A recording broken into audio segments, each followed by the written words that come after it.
الحمد للہ وکفا وسلام علی عبادہ الذین اصطفیٰ اما بعد فبعد اعوذ باللہ من الشیطان الرجیم بسم اللہ الرحمن الرحیم۔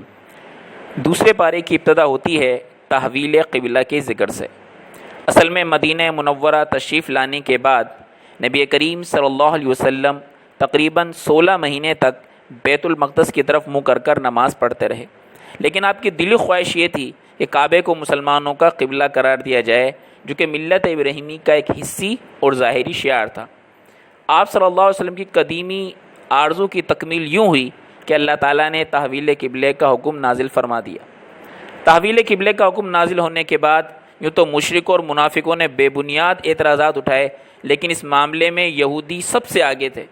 وہ بظاہر بڑے تعجب سے لیکن حقیقت میں دشمنی کی بنا پر کہتے تھے کہ انہیں کس چیز نے اس قبلے سے پھیر دیا جس کی طرف رخ کر کر یہ پہلے عبادت کیا کرتے تھے۔ اللہ نے اپنے نبی کو حکم دیا، آپ فرما دیجئے کہ ساری سمتیں خواہ مشرق ہو یا مغرب اللہ ہی کی ہیں، بس اسے اختیار ہے کہ جس کو چاہے قبلہ مقرر فرما دے۔ گویا یوں کہا گیا ساری جہات اللہ ہی کی ملکیت ہیں، کسی بھی جہت کو دوسری جہت پر اپنی ذات کے اعتبار سے کوئی فضیلت حاصل نہیں، اور نہ ہی کوئی جہت خود قبلہ بننے کی صلاحیت رکھتی ہے، بلکہ وہ اللہ کے حکم سے قبلہ بنتی ہے۔ لہذا تحویل قبلہ کے بارے میں ان کے اعتراضات کی کوئی حقیقت نہیں۔ یوں بھی اصل اہمیت کسی جہت کی طرف توجہ کو نہیں، بلکہ اصل اہمیت اللہ کی طرف توجہ کو حاصل ہے۔ ان آیات میں کے مطالعے سے اللہ تعالیٰ کے ساتھ حضور اکرم صلی اللہ علیہ وسلم کا حسن ادب بھی ظاہر ہوتا ہے کہ آپ شدت اشتیاق اور انتظار وحی میں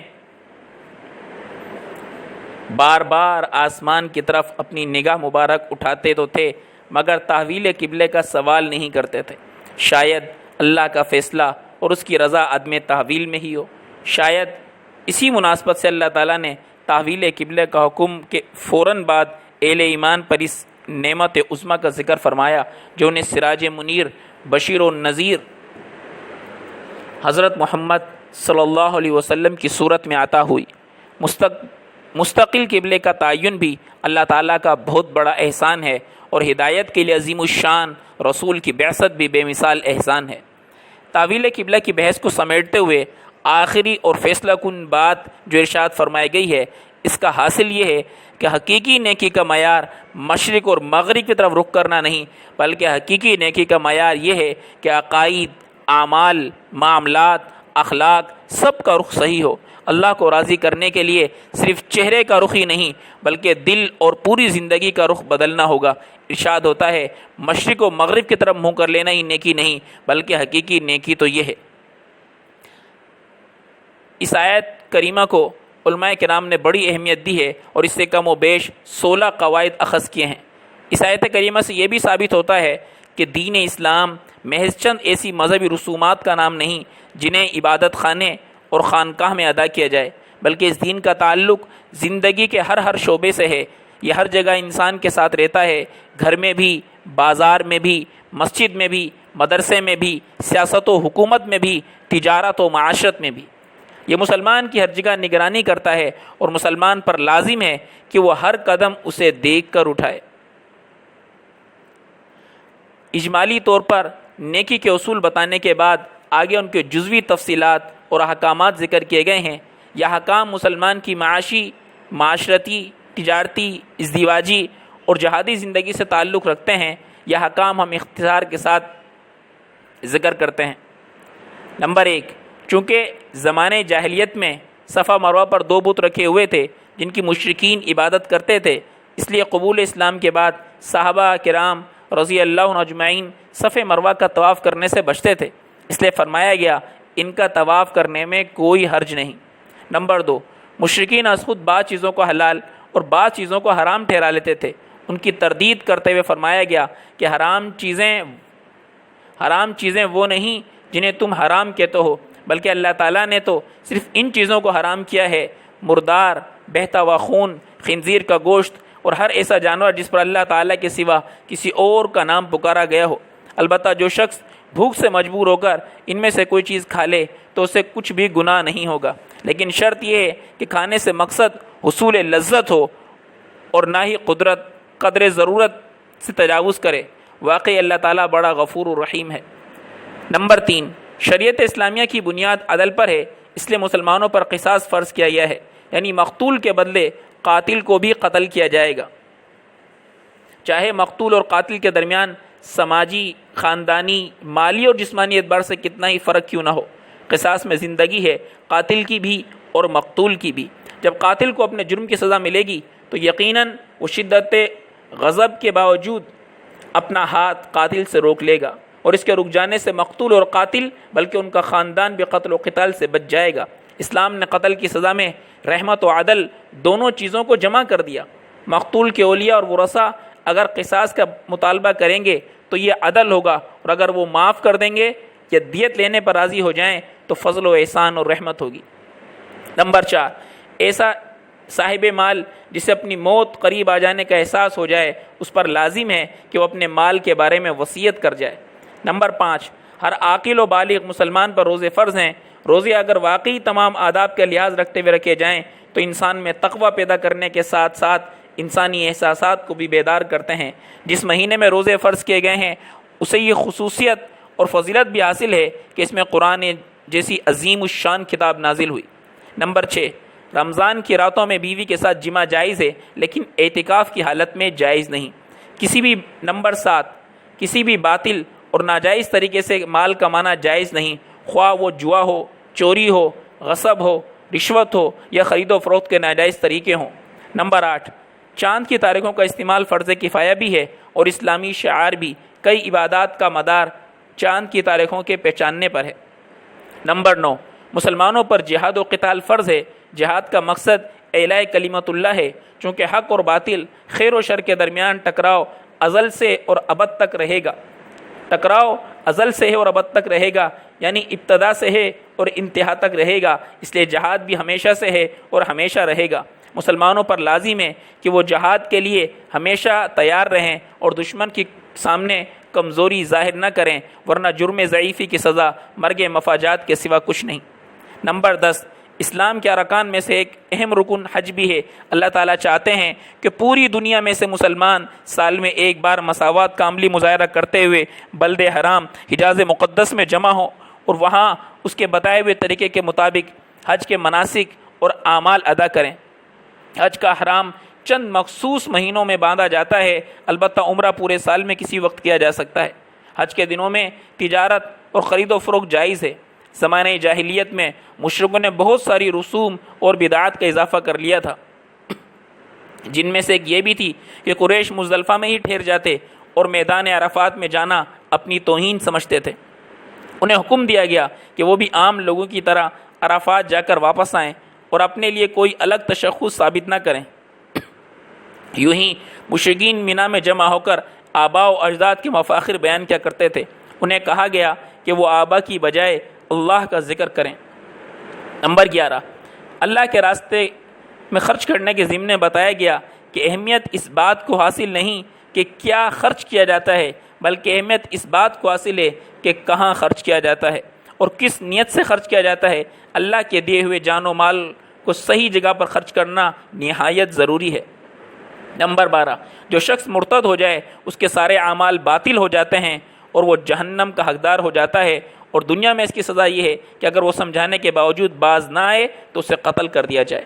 نمبر 13، شراب اور جوا میں اگرچہ ظاہری اور مادی منافع ہیں لیکن ان میں جسمانی، عقلی، مالی، اخلاقی اور معاشرتی اعتبار سے جو نقصانات ہیں وہ منافع کے مقابلے میں کہیں زیادہ ہیں۔ رسول کریم صلی اللہ علیہ وسلم نے شراب کو ام الخبائث یعنی خباثتوں اور گناہ کی جڑ قرار دیا ہے۔ نمبر 14، بعض اجتماعی بیماریوں کی نشاندہی کے بعد خاندانی مسائل بیان کیے جا رہے ہیں، کیونکہ خاندان ہی ایک اچھے معاشرے کی بنیاد ہے۔ ان مسائل کی ابتدا ازدواجی تعلقات سے کی جا رہی ہے۔ اس سلسلے میں پہلا حکم یہ دیا گیا کہ مشرک مردوں اور عورتوں سے کسی بھی صورت نکاح جائز نہیں۔ البتہ کتابی عورت کے ساتھ مسلمان مرد کا نکاح ہو سکتا ہے، مگر بہتر یہی ہے کہ کتابیہ کے ساتھ نکاح کی بجائے کسی مسلمان عورت کے ساتھ نکاح کیا جائے۔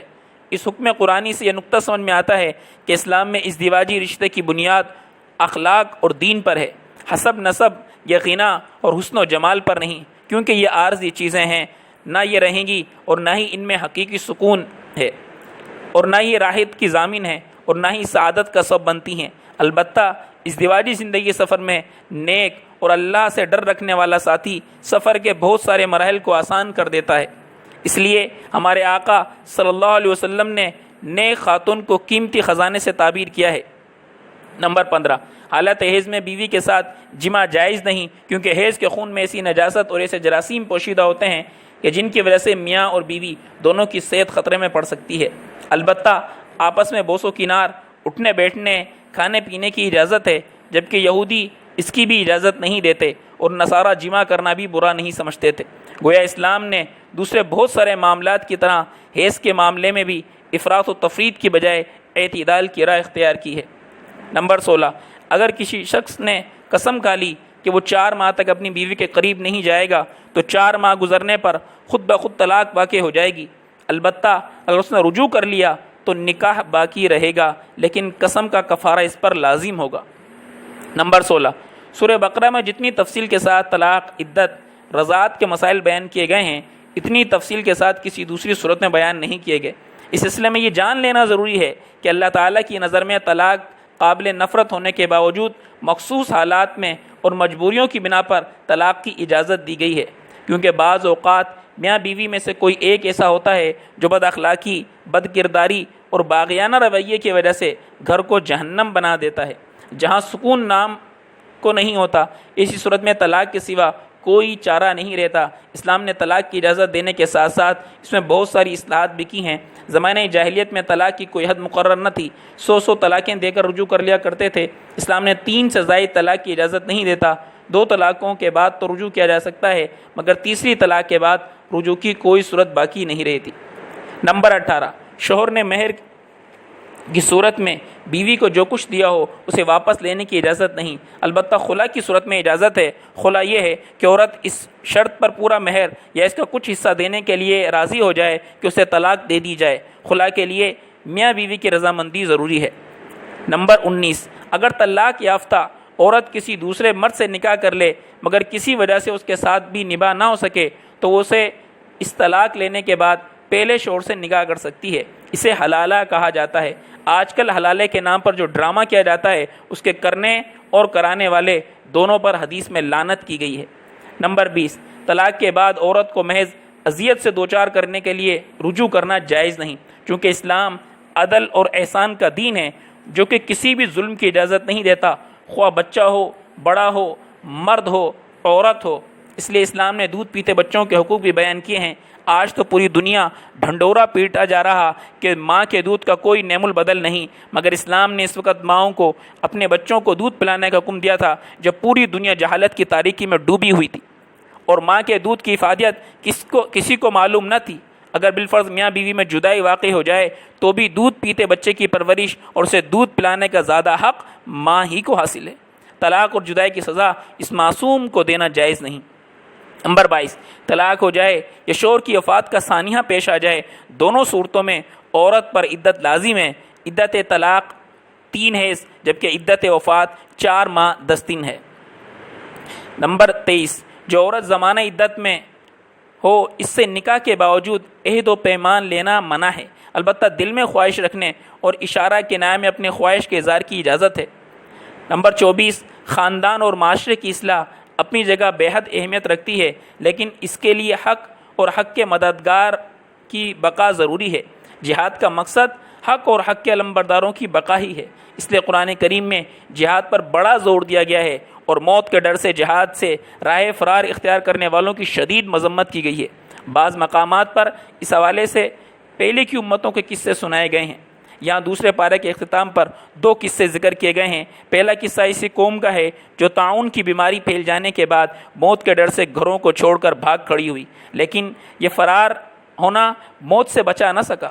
اس قصے سے یہ سبق ملتا ہے کہ کوئی تدبیر انسان کو تقدیر سے نہیں بچا سکتی۔ دوسرا قصہ بنی اسرائیل اور حضرت طالوت کا ہے کہ جن کی قیادت میں جہادی صفات سے مالا مال تھوڑے سے لشکر نے اپنے سے کئی گنا بڑے لشکر کو شکست دے دی، اور یہ قصہ ایسا تھا کہ خود بنی اسرائیل کے بھی صرف خاص لوگوں کے علم میں تھا، عوام اس سے بے خبر تھی۔ نبی امی صلی اللہ علیہ وسلم کی زبان اقدس سے تاریخ کی اس بھولی بسری داستان کا بیان ہو جانا اس بات کی دلیل ہے کہ آپ کا رابطہ اس ذات اقدس سے ہے جس کی نظر سے تاریخ کی کوئی کڑی بھی اوجھل نہیں، اور یہ کہ آپ واقعی سچے رسول ہیں۔ اس لیے اس قصے کے آخر میں فرمایا گیا ہے، یہ اللہ تعالیٰ کی آیتیں ہیں جو ہم آپ کو ٹھیک ٹھیک پڑھ کر سناتے ہیں، اور بلا شبہ آپ ہمارے رسولوں میں سے ہیں۔ اس آیت پر دوسرے پارے کا اختتام ہو جاتا ہے۔ صدق اللہ العظیم۔